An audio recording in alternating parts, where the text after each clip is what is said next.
2/5/1998 કચ્છમાં ચૌહાણ પરિવારના સંમેલનમાં કોંબડી ગામમાં સ્વામી સચ્ચિદાનંદ પરમહંસ ભક્તિ નિકેતન આશ્રમ પેટલાદ દંતાલીવાળાએ કરેલું પ્રવચન કેસેટ નંબર 209 નમઃ શાંતાય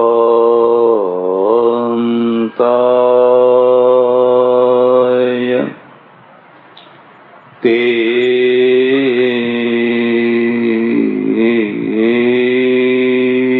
જૈસે અખિલ કચ્છ કડવા પાટીદારના અંતર્ગત ચૌહાણ પરિવારના પ્રમુખ શ્રી, ઉપપ્રમુખ શ્રી, મંત્રી શ્રી અને બધા સહયોગી ભાઈઓ, અહીંયા મંચ ઉપર બિરાજેલા બીજા વિશિષ્ટ મહાનુભાવો, દૂર દૂરથી અને નજીકથી આવેલો સમસ્ત ચૌહાણ પરિવાર, સજ્જનો અને બહેનો, 4 ઋષિકુમારો હતા. ખૂબ ભણ્યા. અમારે ત્યાં એવી માન્યતા છે કે ભણેલું જ્યારે ક્રિયા વિનાનું થાય ત્યારે એને વાંચ્યું કહેવાય. ભણ્યા ખરા, પણ એમાંથી કોઈ કર્મ ઉત્પન્ન ન થયું. એવી જ રીતે તમે ધન કમાયા, કમાણી તો કરી, પણ એમાંથી કોઈ કાર્ય ઉત્પન્ન ન થયું તો એને ધનવંધ્યા કહેવાય. પેલાને વિદ્યાની વંધ્યતા કહેવાય. આ 4 ઋષિકુમારો ખૂબ ભણેલા, પણ હવે કરવું શું? ભણ્યા પછી કરવું શું? અત્યારે તો સારું છે કે ભણેલા માણસોની પાસે ભણતર પૂરું થયા પહેલા જ લક્ષ્ય આવી જાય છે કે ભણીને કરવું શું? તો કે નોકરી. એડવર્ટાઇઝ જો, અત્યારથી એડવર્ટાઇઝ જોતા રહો. પહેલા આવું નતું. ભણવાના પાછળ નોકરીનો હેતુ નતો. એક સમય હતો જ્યારે મારા તમારા વડવાઓ એમ કહેતા કે કનિષ્ઠ નોકરી, નોકરીને કનિષ્ઠમાં કનિષ્ઠ માનતા હતા. એટલે આમના સામે મોટો પ્રશ્ન હતો કે આપણે ભણ્યા ઘણું, પણ હવે કરવું શું? એક બીજી વાત યાદ રાખજો. સમાજમાં ઘણીવાર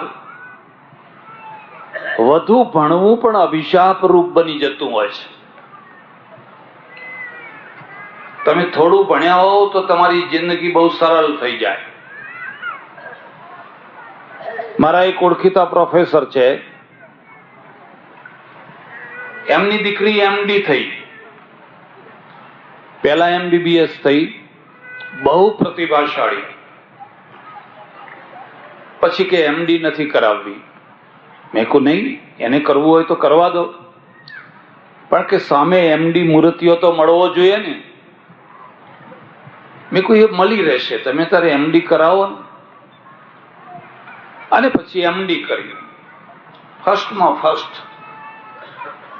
સમય કેવો આવ્યો છે, છોકરાઓ ભણતા નથી, છોકરીઓ ભણે છે.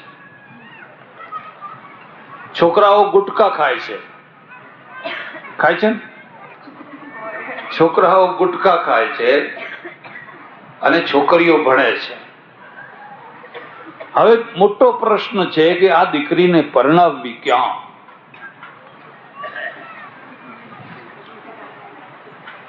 આ ચારે ઋષિકુમારો બહુ ભણ્યા. હવે એમના સામે એક જ પ્રશ્ન છે કે આટલું બધું આપણે ભણ્યા, હવે કરવું શું? થોડું ભણેલો માણસ હોય ને એ ગમે તે ધંધો કરે, એને કોઈ પૂછે નહીં. લારી ચલાવે તો કોઈ પૂછે નહીં. ચારે જણા જતા હતા. પછી નક્કી કર્યું કે આજ તો હવે કંઈક કરવું જ છે. ભણ્યા ને કંઈ ક્રિયા ના કરીએ, નિષ્ક્રિય થઈને ફર્યા કરીએ. ખાલી વિચારો, ખાલી વિચારો. ફલાણામાં આમ લખ્યું છે, ફલાણામાં આમ લખ્યું છે, ફલાણામાં આમ લખ્યું છે. અરે ભાઈ, લખ્યું છે, તમે કરો છો શું?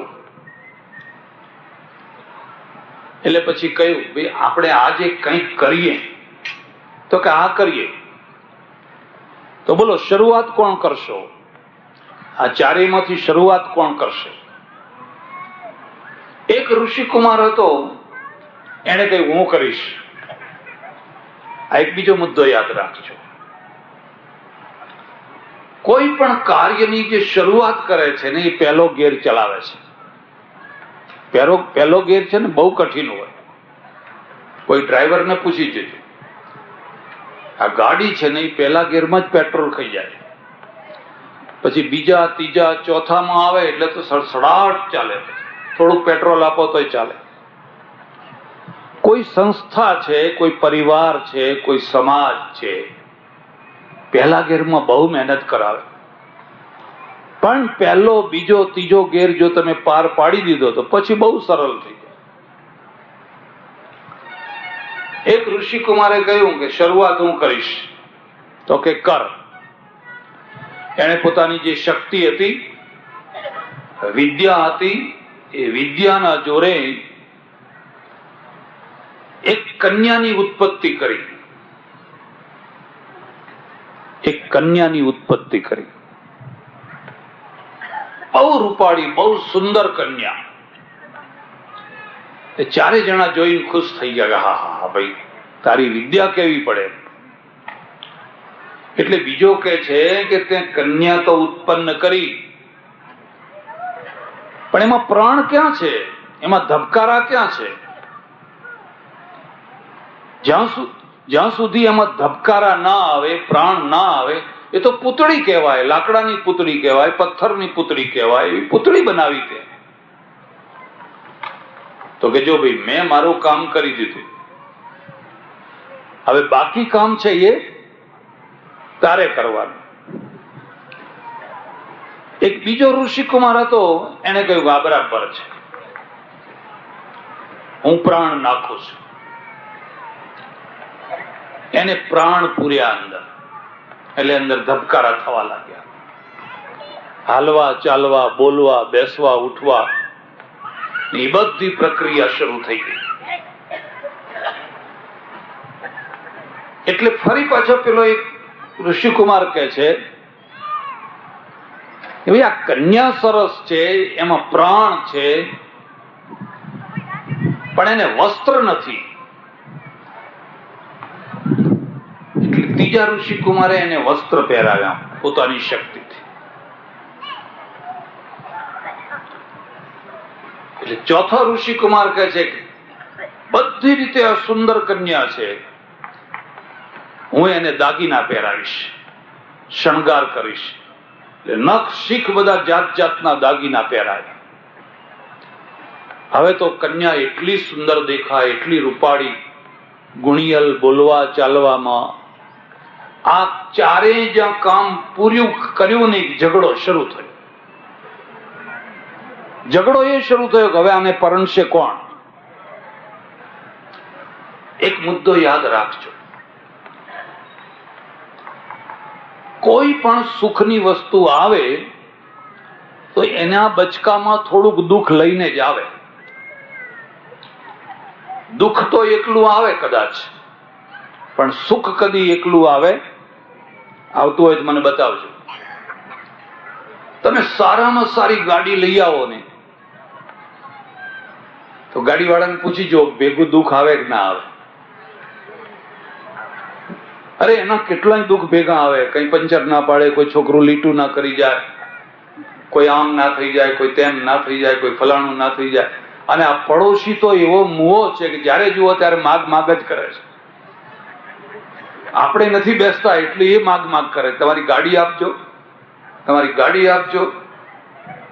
એટલે ઘણા લોકોની ગાડીઓ છે ને વગર બગડેલી હોય તો બગડેલી જ રાખવી પડે છે. શું કરે ભાઈ, બગડેલી છે, હમણાં ગાડી બગડેલી છે. સંસારનું એવું કોઈ સુખ નથી જે એના ભેગું દુઃખ ના લાવે. એવું કોઈ સુખ નથી. દુઃખ અકેલું આવે, સુખ તો ભાગ્ય આવે જ નહીં, એકલું આવે જ.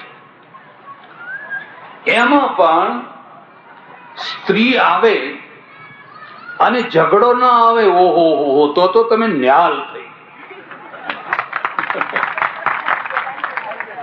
તો ન્યાલ થઈ ગયા તમે. પછી દશરથનું ઘર હોય કે રામની સીતા હોય કે દ્રૌપદી હોય કે શિવની પાર્વતી હોય, ઝઘડા ચાલુ તમારે. બાવા જેવા રો તોય દુઃખ પાછું. અગર બમ એમ ગિરનારી જેવા પડ્યા હો તોય પાછું કોઈને કોઈ બેન ના ત્યાં ભિક્ષા કરવા જવું પડે. માઈ કુછ દે દે. આ માઈ વિના ચાલે નહીં. આ ચારે ને ઝઘડો શરૂ થઈ ગયો અને ચારે કે છે અલ્યા કેટલી શાંતિથી જીવતા હતા આપણે, આપણી મસ્તી, ફરતા હતા, આનંદ કરતા હતા. અને બધા કે પ્રવૃત્તિ કરો, પ્રવૃત્તિ કરો, પ્રવૃત્તિ કરો. લે આ પ્રવૃત્તિ કરી લો. હવે ઝઘડા ઉભા થયા. બીજો મુદ્દો યાદ રાખજો. આપણે ત્યાં એમ માન્યતા છે કે જયારે સમુદ્ર મથન કરવાનું થયું તો સૌથી પહેલા ઝેર નીકળ્યું, પછી રત્નો નીકળ્યા.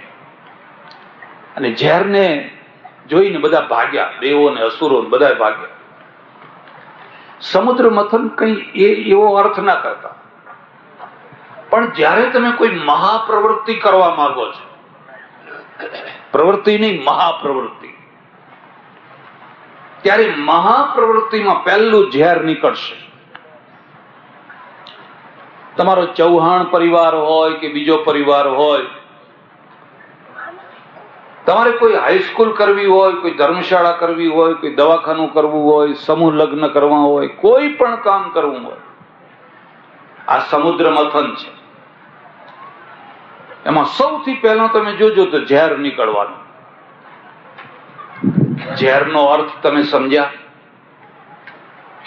આ જે પરિવાર છે, આ જે સમાજ છે, એના અંદર જે છુપાઈને બેઠેલી જે ઈર્ષ્યા છે, દ્વેષ છે, વિરોધ છે, મથા એટલે બધું બહાર ફીણ થઈ બહાર આવે બધું.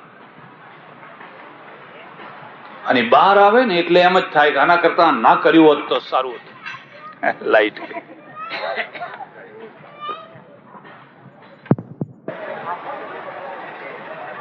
ધ્યાન દો. માણસ એકલો હોય તો કોઈના ઉપર પ્રેમ ના કરી શકે, તો કોઈના ઉપર ઈર્ષ્યા ના કરી શકે, કોઈના ઉપર દ્વેષ પણ ના કરી શકે. પણ માણસ એકલો રહી શકતો નથી. પરિવાર વિના, સમાજ વિના માણસ એકલો રહી નથી શકતો. અને જ્યાં ઘણા માણસોનો સમૂહ ભેગો થાય અને વલણું ચાલે, એટલે મારા તમારા હૃદયના ખૂણાઓમાં બેઠેલી, કોઈમાં થોડી બેઠી હોય, કોઈમાં વધારે હોય, એ ઈર્ષ્યા છે ને એ ઝેર થઈને ઉપર આવવાનું. એટલે બધા ભાગવાના. નથી કર્યું, મૂકો પડતું, જાઓ હવનો રોટલો રડી ખાઓ. કોઈ કામ નથી કરવું, કોઈ પ્રવૃત્તિ નથી કરવી. અને જો એ છોડીને ભાગ્યા તો ભાગ્યા. પણ જો ટકી ગયા હિંમત કરીને જો ટકી ગયા તો રત્નો પ્રાપ્ત થાય, પછી રત્નો પ્રાપ્ત થાય. પહેલા મીરાબાઈને રાણાના ઝેરનો પ્યાલો પીવો પડે, પછી કૃષ્ણ મળે. તો એ ઝેરનો પ્યાલો ન પી શકે તો કૃષ્ણ ન મળી શકે. એટલે આચાર્ય બહુ શાંતિથી જીવન જીવતા હતા, બહુ સારું જીવન જીવતા હતા. પણ પ્રવૃત્તિ કરી અને આ પ્રવૃત્તિ આવે ઝઘડો ઉભો કરી દીધો. બસ મારે પરણવું છે, પેલો કે નહીં મારે પરણવું છે, પેલો કે મારે પરણવું છે. તો હવે આ ચીભડું તો છે નહીં, ચાલો એક એક ચીરી લઈ લો તમે, એવું તો કઈ છે નહીં. જેને પરણે એને એકને જ પરણે, અને ચારે દાવો કરવા માંડ્યા. પણ ડાયા એટલા કે હમણાં જેમ આપણા પ્રમુખશ્રીએ કહ્યું એમ એ ઋષિની મર્યાદા રાખે. હું તમને ખાસ વાત કહું છું, ઝઘડા કોના ઘરમાં નથી થતા? બધાના ઘરમાં થાય છે. પણ કોના ઘરમાં શાંત થાય છે અને કોના ઘરમાં ભડકા થાય છે? તો જે ઘરમાં વડીલોની મર્યાદા રહેતી હશે ત્યાં શાંત થઈ જશે, અને જ્યાં વડીલોની મર્યાદા નહીં હોય ત્યાં ભડકા થવાના. ઘરના વડીલોનું માન રાખે, સમાજના આગેવાનોનું માન રાખે, ઝઘડો મટી જાય. જય આવું ના કરાય, ચાલ આમ થઈ જા, આમ કર, સારું છે તમારી આજ્ઞા માથાઓ. હવે પેલો કોઈનું માન રાખતો નથી, સગા બાપનું નહીં, સમાજના આગેવાનનું નહીં, અને હું કહું એ જ ખરું, હું કહું એ જ થવું જોઈએ. ત્યાં ભડકા થવાના. રાવણની આ જ દશા, દુર્યોધનની આ જ દશા. આ ચારે ઋષિ કુમારો છે, એક મોટા ઋષિ પાસે ગયા અને હંમેશા તમે પોતાનાથી મોટા માણસનું માન મર્યાદા રાખજો, સુખી થશો. એટલે મોટા ઋષિએ બહુ ન્યાય કર્યો. એને કહ્યું, જો બેટા, તે કન્યાને ઉત્પન્ન કરી એટલે તું કન્યાની માં કહેવાય, તું કન્યાની માં કહેવાય. અને પેલા છે એમાં પ્રાણ પૂર્યો એટલે એ કન્યાનો બાપ કહેવાય. મા બાપ થી પરણાય નહીં. અને આ ઋષિકુમાર છે એને વસ્ત્રો પહેરાવ્યા એટલે ભય કહેવાય. ભય કન્યાને વસ્ત્રો આપે, સાડી આપે. અને આ ચોથો માણસ છે જેને એને શણગાર આપ્યો ને, એ એનો પતિ કહેવાય. પતિનું કામ છે શણગાર આપવા, ન્યાય આપે. પ્રત્યેક વસ્તુનો ન્યાય છે જ, પણ તમને સાચો ન્યાયાધીશ મળે તો, અને સાચા ન્યાયાધીશનો તમે સ્વીકાર કરો તો. આ તો ઋષિની વાત છે, ઋષિ કુમારોની વાત છે.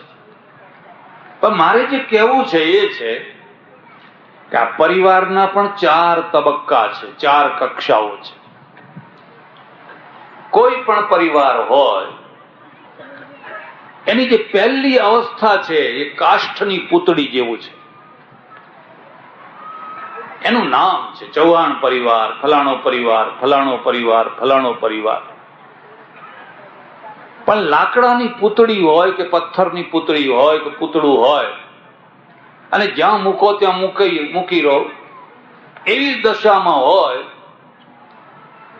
એવું લગભગ બધા પરિવારની પહેલી આ દશા હોય છે. આવી દશા ક્યાં સુધી રહે? જ્યાં સુધી એમાં પ્રાણ ફૂંકનાર કોઈ ન મળે ત્યાં સુધી. પ્રત્યેક પરિવારમાં કોઈને કોઈ પ્રાણ ફૂંકનારો જોઈએ. પ્રાણ ફૂંકે તો પેલું પૂતળું પછી હાલતું ચાલતું, બેસતું, ઉઠતું, બોલતું, આમ તેમ કરતું બધું થાય. પ્રાણનો અર્થ તમે સમજ્યા? જેમ હમણાં આપણા પ્રમુખશ્રીએ કહ્યું, પ્રાણના બે અર્થ છે.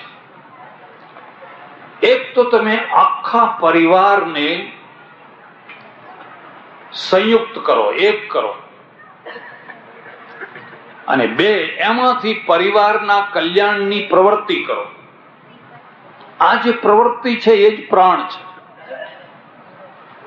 પ્રવૃત્તિ વિનાનો માણસ નિષ્પ્રાણ છે. વાતો નહીં કરવાની ચાલે. પ્રવૃત્તિ વિનાનો સમાજ એ નિષ્પ્રાણ સમાજ છે. ચૌહાણ પરિવાર વર્ષોથી હતો, સદીઓથી હતો, પણ એમાં પ્રાણ ક્યારે ફૂંકાયો? છેલ્લા કેટલાક વર્ષોથી ફૂંકાયો. બાકી પહેલા આ પરિવાર તો હતો જ. કચ્છમાં કેટલાય પરિવારો છે, પણ હું છેલ્લા 30-40 વર્ષથી જોઉં છું કે દરેક પરિવારમાં હવે પ્રાણ ફૂંકાવા લાગ્યો છે. એક ઋષિકુમાર, એનો એક નેતા, થોડાક નેતાઓ એ ભેગા મળીને કહે છે, અલ્યા આપણે ભલે તમિલનાડુમાં રહીએ, કચ્છમાં, મહારાષ્ટ્રમાં રહીએ, ઓડિશામાં રહીએ, પણ વર્ષે એક વાર કચ્છમાં ચાલો, આપણા વતન ચાલો, 2-3-4 દિવસ રહો, જમો, આનંદ કરો, અને સમાજમાં એક નવો પ્રાણ. એટલે શું થાય કે સમાજમાં એક ચેતના આવે. પ્રાણ વિનાનું પૂતળું હોય એ મળદું કહેવાય, એમાં ચેતના ના હોય. પણ જ્યાં તમે એમાં પ્રાણ ફૂંક્યો નહીં, હાલતું ચાલતું, દોડતું, ઉઠતું બેસતું થયું નહીં, કે એમાં એક ચેતના આવે. એમ ચૌહાણ પરિવારની અંદર એક પ્રાણ ફૂંકવામાં આવ્યો. એ પ્રાણ શું ફૂંકાયો? આપણે એક સમાજલક્ષી પ્રવૃત્તિ કરો, પરિવારલક્ષી પ્રવૃત્તિ કરો. હું તમને એક બીજી ખાસ વાત કહું છું. તમને બીજી કોઈ પ્રવૃત્તિ આવડે કે ન આવડે, કરો કે ન કરો, પણ 12 મહિનામાં 1-2 વાર ભેગા થઈને મળીને જમો તો એ પણ મોટામાં મોટી પ્રવૃત્તિ છે.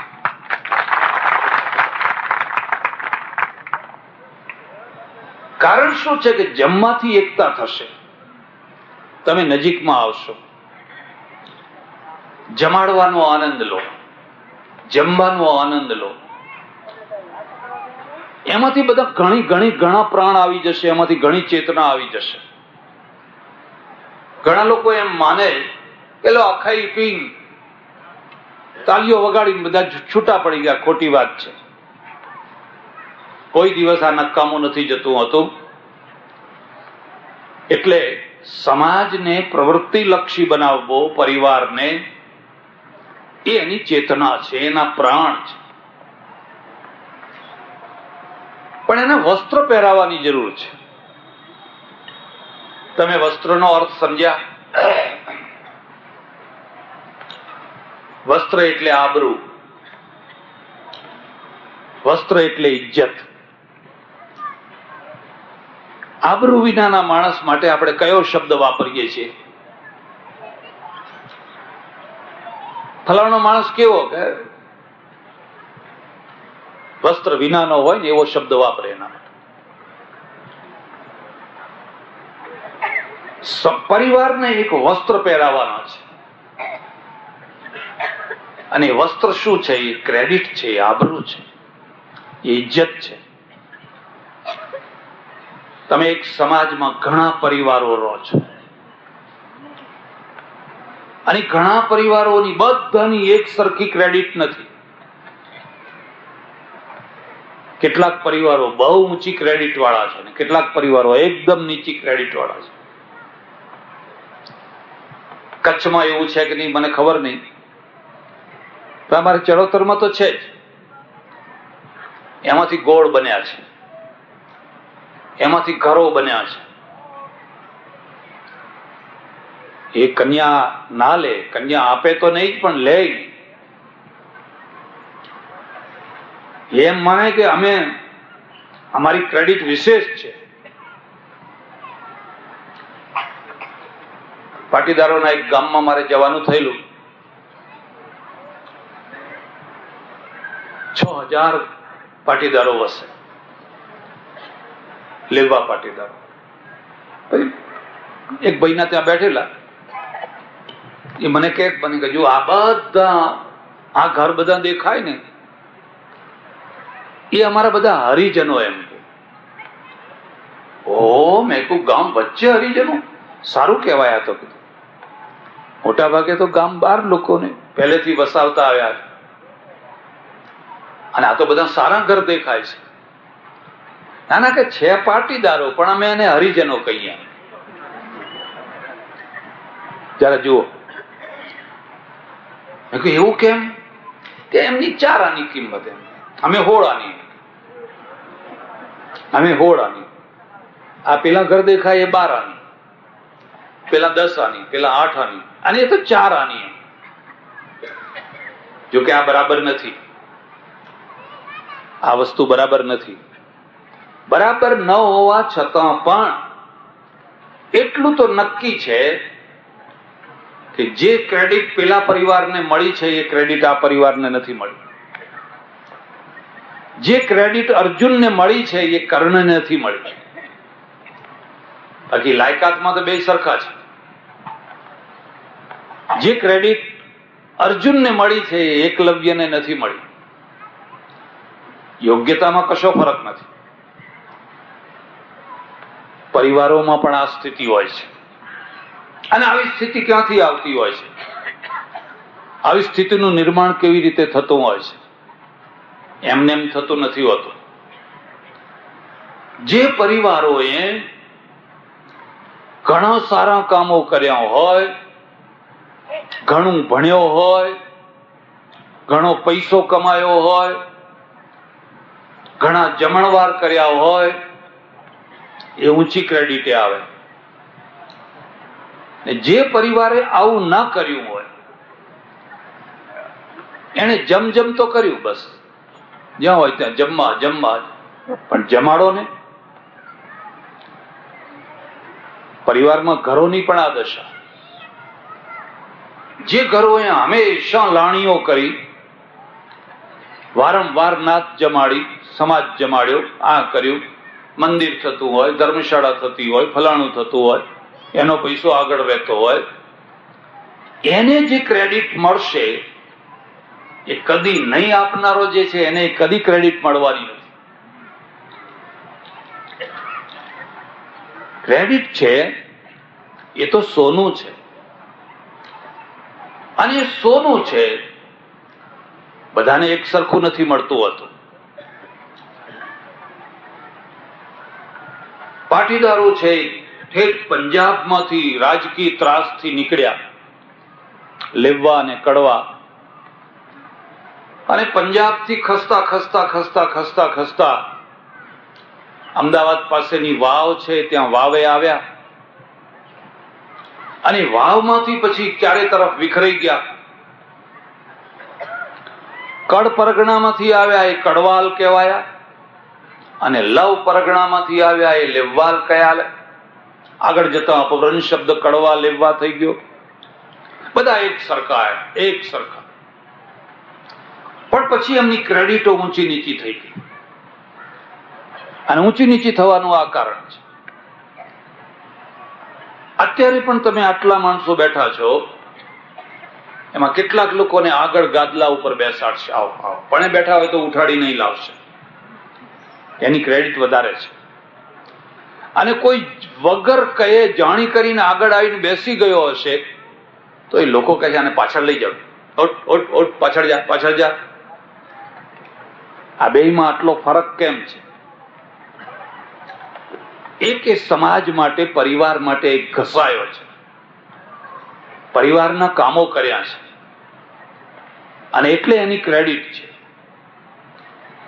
અને બીજો છે એને કશું કર્યું નથી, આ પથરા નાખ્યા છે. પથરાનો અર્થ સમજો છો? પથરા નાખ્યા છે, અને એટલા માટે ક્યારે પથરો નાખવો એની રાહ જોઈને બેઠો હોય છે. જોકે તમારો સમાજ સારો છે, આમાં કોઈ પથરા નાખે એવો નથી, એટલે તમારો સમાજ તો ઘણો સારો છે. બાકી મેં ઘણા સમાજ, ઘણા પરિવાર જોયા છે કે હાથમાં પતરા લઈને જ ઉભા હોય. અરે હું તમને શું વાત કરું, ઘણા વર્ષો પહેલા એક જગ્યાએ મેં સપ્તાહ કરેલી, ભાગવત સપ્તાહ. એક અમારા પટેલ હતા, એનો ખૂબ આગ્રહ. હું તો કઈ સપ્તાહ કરું નહીં, પણ એનો આગ્રહ હતો. તેના આગળ મોટો ચોક ને એમ કર્યું. પ્રવચન શરૂ થાય અને લોકો છીકાછીક કરે. તો હું કહું, ભાઈ આ છીકાછીક શું થાય છે? તો મને કે આ મારા પડોશમાં રહેનારો માણસ મરચાં બાળે છે. મેં કહું મરચાં કેમ બાળે છે? કે આ છીંકો આવે એટલા માટે. પણ એને એવું કરવાનો કેમ આનંદ આવે છે કે મારો વિરોધી છે પટેલ, સગો જ છે, ભાઈઓ ભાઈઓ જ છે, પણ એને એમ છે કે આનું આપણે સપ્તાહ થવા દેવી, મરચાં બાળો, બીજું કઈ નહીં તો છીકો ખાય. જોકે પછી બંધ થઈ ગયો, આપોઆપ બંધ. અને એ આવીને બેસીને સાંભળવા માંડ્યો. પણ ઘણી વાર આવા હોય. હવે એને કોઈ આગળ બેસાડે ખરો? એને કોઈ માન આપે ખરો? એ મરી જાય તો લોકો શું કે ખબર છે? હાશ, એક કાંટો ગયો એમ. ઘણા કાંટો થઈને મરતા હોય છે, ઘણા ફૂલ થઈને મરતા હોય છે. આ તો કે કાંટો ગયો ગામમાંથી. એટલે વસ્ત્ર પહેરાવાનો અર્થ થાય છે સમાજને, પરિવારને ક્રેડિટ આપવી, ઇજ્જત આપવી, આબરૂ આપવી. જરા વિચાર કરો, 50 વર્ષ ઉપર, 60-70 વર્ષ ઉપર પાટીદાર વર્ગ ક્યાં હતો? એક જ પુરુષ જો તમારામાં ન થયા હોત, વલ્લભભાઈ પટેલ ન થયા હોત, ભલે આજે હજારો થયા હોય, પણ આ એક માણસે આખા પાટીદારોને એક બહુ મોટી ક્રેડિટ આપી. અમે કોઈ જેવા તેવા નથી, અમે વલ્લભભાઈ પટેલ પેદા કર્યા છે. અને આવો મોટો મુત્સદ્દી અને આટલો મોટો પરાક્રમી રાજનેતા આજ સુધી કોઈ પેદા થયો નથી. એને તમને ક્રેડિટ આપી, એને તમને ક્રેડિટ આપી. આવો પુરુષ જો પેદા ના થયો હોય તો લોકો કહે બેસો બેસો, હવે તમારા બાપ દાદાએ રાજ કર્યું હતું કોઈ દાડો? તમને રાજ કરતા આવડે? હું નાનો હતો ત્યારે મેં સાંભળેલું, વાણિયા છે એ પટેલોને કહેતા, પટેલ હવે તમને બળદના પૂંછડા આવડો, તમને વેપાર ના આવડે, તમને વેપાર ધંધો ના આવડે. અને અમે બ્રાહ્મણો કહેતા કે પટેલ હવે બેહો ને, તમને વિદ્યા ના ચડે. વિદ્યા તો બ્રાહ્મણોને ચડે.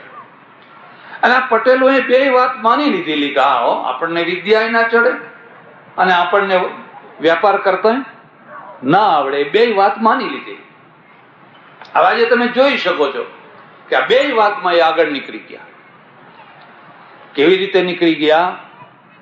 કોઈએ પ્રાણ ફૂંક્યો ત્યારે નીકળી ગયા. કોઈ એક માણસ હશે એને પ્રાણ ફૂંક્યો.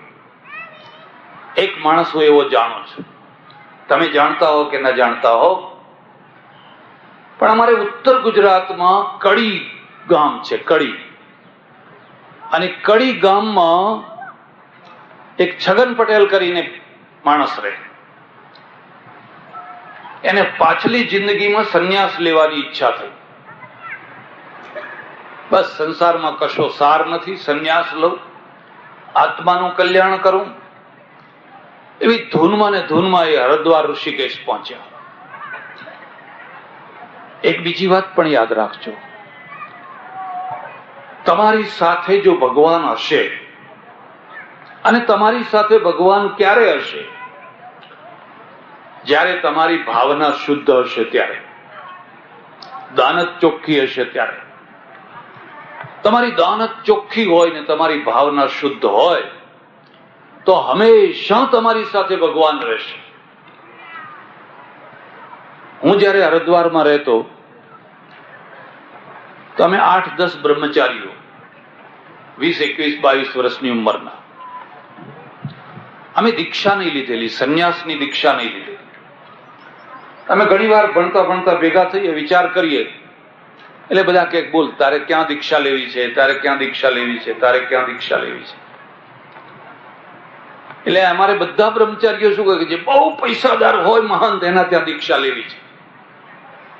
કેમ? આપણને તરત જ પૈસા, વારસામાં જ પૈસા મળે. એવું ના સમજી બેસતા ભગવું કપડું પહેરવાથી પૈસા ઉપર વૈરાગ આવી જાય છે. અમે જેટલા ઉઘરાણા કરીએ એટલા તો તમે નહીં કરતા હો.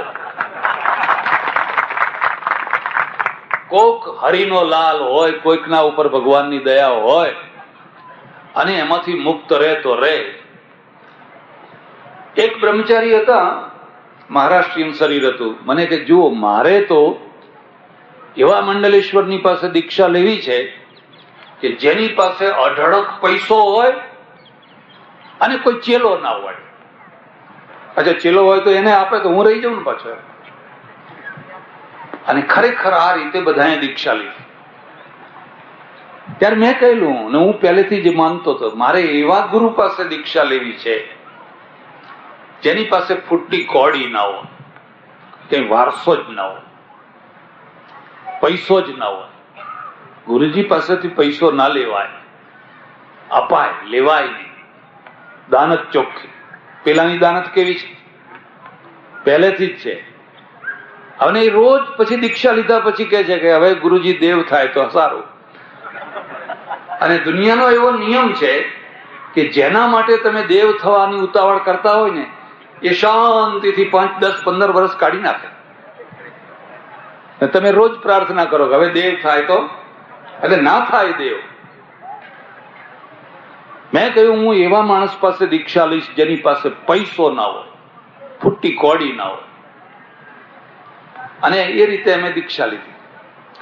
હવે પરિણામ એ આવ્યું, મારે આ બધી કેવું ના જોઈએ તમને, પણ હું વાસ્તવિકતા કહું છું કે મને ભગવાને ખૂબ પૈસો આપ્યો, વગર માગે આપ્યો, કોઈના વારસામાં નહીં, એની મેળે આવ્યો અને હું વાપરે રાખું છું. અને પેલા બધા છે ને એ કોઈ વાર આવે ને મને કે અરે તુમ ये सब कहां से लाए? तो मैंने कहा तुम्हारा सब कहां चला गया? બધા કોર્ટમાં ચડી ગયા, બધા કોર્ટમાં કેસ ને ઝઘડો ને મારામારી ને ખૂના મરકી. દાનત ચોખ્ખી હોય તો ભગવાન ભેગો રહે.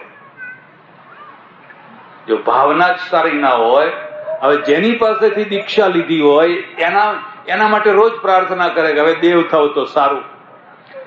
હવે ભાવના સારી છે. આ છગન ભાઈ છે ને, છગન બાપા, એની ભાવના બહુ સારી.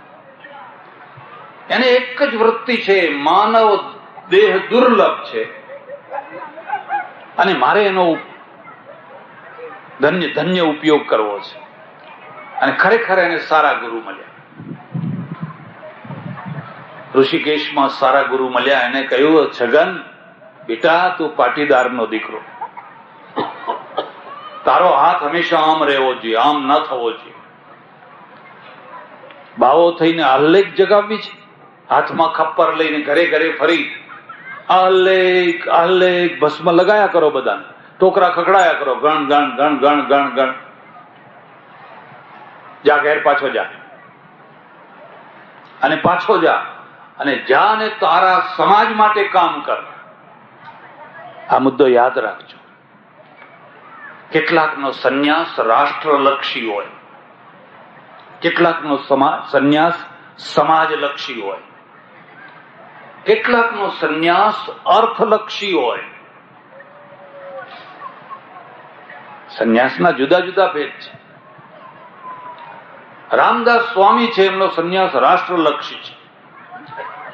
વારંવાર શિવાજીને કહે છે એકા કરા, એકા કરા, એકતા કરો, એકતા કરો, એકતા કરો.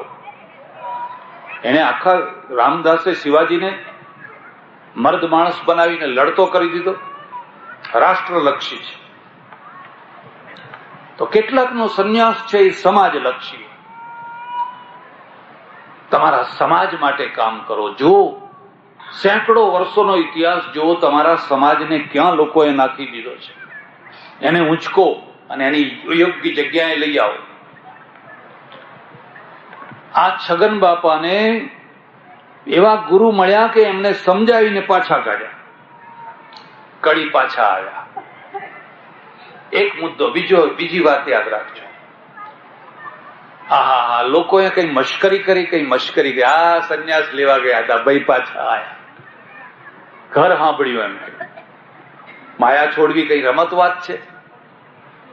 લોકો તો આમે બોલે અને લોકો, તમે એમ સમજો કે તમે રામ જેવા થઈ જાઓ તોય 100% તો તમારું સારું બોલનારા નહીં જ નીકળવાના. થોડુંક આમે બોલનારા નીકળવાના, થોડોક આમે બોલ. સમર્થ પુરુષ કોને કહેવાય? બોલનારાઓની પરવા ના કરે, એની અસર ના થાય.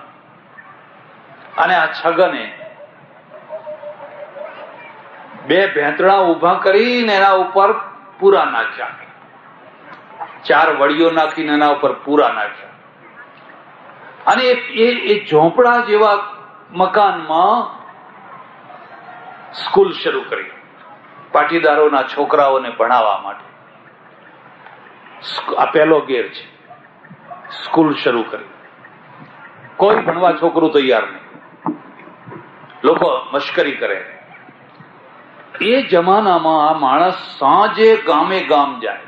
આખો દિવસ તો ખેડૂતો બધા ખેતરમાં હોય, સાંજ પડે ઘેર આવે એટલે આ છગન બાપા છે ને ગામ જાય.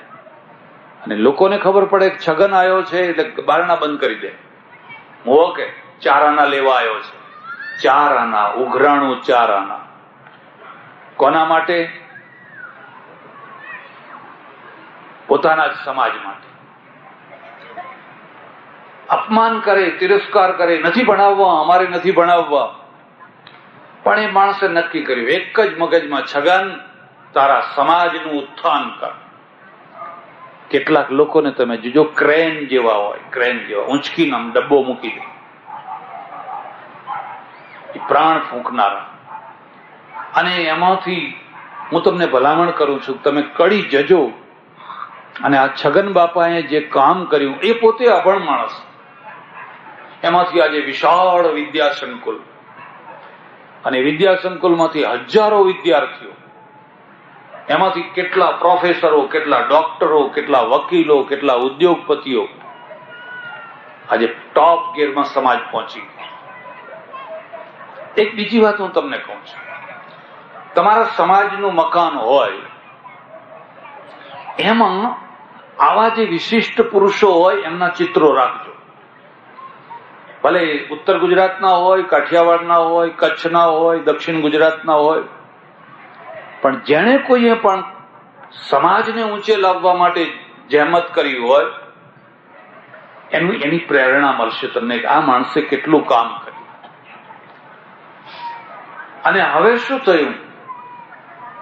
આજે પાટીદાર લીલો થયો, પૈસાદાર થયો, સુખી થયો, ક્રેડિટ વાળો થયો, વસ્ત્ર વાળો થયો, ક્રેડિટ વાળો થયો. ક્રેડિટ વાળો એટલા અર્થમાં થયો કે ક્રેડિટના 2 મોટા ક્ષેત્રો છે, યાદ રાખજો.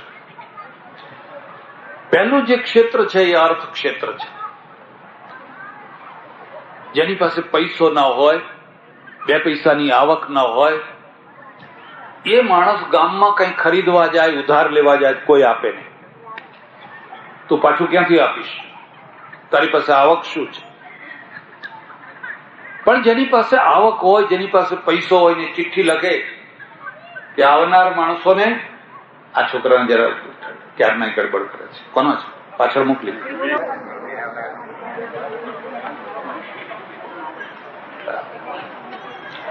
આજે તમે ચિઠ્ઠી લખો, તમે લાખો રૂપિયાનો ઢગલો કરી શકો છો, કારણ કે હવે તમારી પાસે ક્રેડિટ આવી. એક ક્રેડિટ થઈ, એક બીજી ક્રેડિટ છે, આને અર્થ ક્રેડિટ કે. અર્થ ક્રેડિટ કંપનીમાં શાખ હોય, અમેરિકામાં તો ક્રેડિટ કાર્ડ જ ચાલે. અમેરિકામાં તો આખો બધો વેપાર ઉદ્યોગ બધું ક્રેડિટ કાર્ડ ઉપર ચાલે છે. ભારતમાં થશે એવું. એક બીજું ક્ષેત્ર છે ક્રેડિટનું, એને સેક્સ ક્રેડિટ કહેવાય. એની બધી વધારે ચર્ચા નહીં કરતો. કેટલાક માણસો એવા હોય કે એને કોઈ ઓટલે ના બેસવા દે. એ આવે તો એ લોકો પસંદ ના કરે કે અમારા ઘરમાં ના આવે તો સારું. કેમ? એનાથી લોકો કેમ દૂર ભાગે છે? એને કેમ લોકો નજીક નથી આવવા દેતા? કારણ કે એને ક્રેડિટ નથી સાચવી, અને નથી સાચવી એટલે બહેન, દીકરીઓ, વહુઓ એ બધાનાથી દૂર રાખો એને. એ હરાડું ઢોર છે, અને હરાડું ઢોર છે એટલે એનો ભરોસો ના કરાય. પરિવારનો અર્થ થાય છે આ બે ક્રેડિટો ઉભી કરવી. આ ચૌહાણ પરિવાર ક્યાં? આંખ મીચીને કન્યા આપો, આંખ મીચીને કન્યા લો, કોઈ વાંધો નહીં આવે. આ પરિવાર ક્રેડિટ વાળો પરિવાર છે. અમુક પરિવારો એવા હોય કે આપતી વખતે વિચાર કરવો પડે ને લેતી વખતે વિચાર કરવો પડે. એક બીજો મુદ્દો યાદ રાખજો, આરોગ્ય અને આબરૂ હોય ત્યાં સુધી એની કિંમત ના હોય, પણ જાય પછી એની કિંમત સમજાય.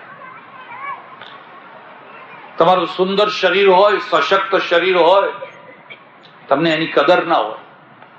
ભજીયા ખાઓ, ફલાણું ખાઓ, આ ખાઓ, તે ખાઓ, અને જ્યાં પછી આરોગ્ય બગડે પછી એની ખબર પડે કે ઓહો હો, શરીર ખોઈ નાખ્યું મેં, હો, શરીર બગાડી નાખ્યું મેં, હો. અને મારે પંજાબીમાં એક કાફી છે, અને કાફીમાં કહે છે, ગઈ જવાની ફિર નહીં આંદી, લખ ખુરાકે ખાઈ દે. જવાની ગઈ, હવે લાખ ખોરાકો ખાઓ, પેલો ચ્યવનપ્રાશ